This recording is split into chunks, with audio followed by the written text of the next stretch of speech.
আমি আপনাকে ঘাড় এবং পিঠের ব্যথার জন্য সেরা ব্যায়ামগুলি দেখাতে যাচ্ছি। ঘাড়ের ব্যথার জন্য আমরা ঘাড়ের ঢাল দিয়ে শুরু করতে যাচ্ছি।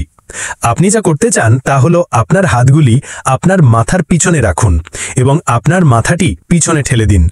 আপনার ঘাড়ে এইভাবে একটি টান অনুভব করা উচিত।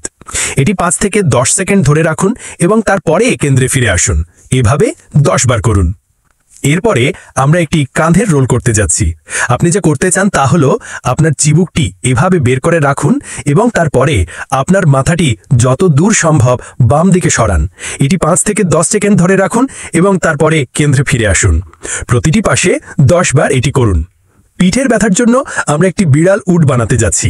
সমস্ত চার দিয়ে শুরু করুন, তারপর বিড়ালের মতো আপনার পিঠ খিলান করুন এবং 5 থেকে 10 সেকেন্ড ধরে রাখুন। তারপর আপনার পেট নামিয়ে ছাদের দিকে তাকান। এটি 5 থেকে 10 সেকেন্ড ধরে রাখুন এবং তারপরে সেই চক্রটি পুনরাবৃত্তি করুন। এভাবে 10 বার করুন।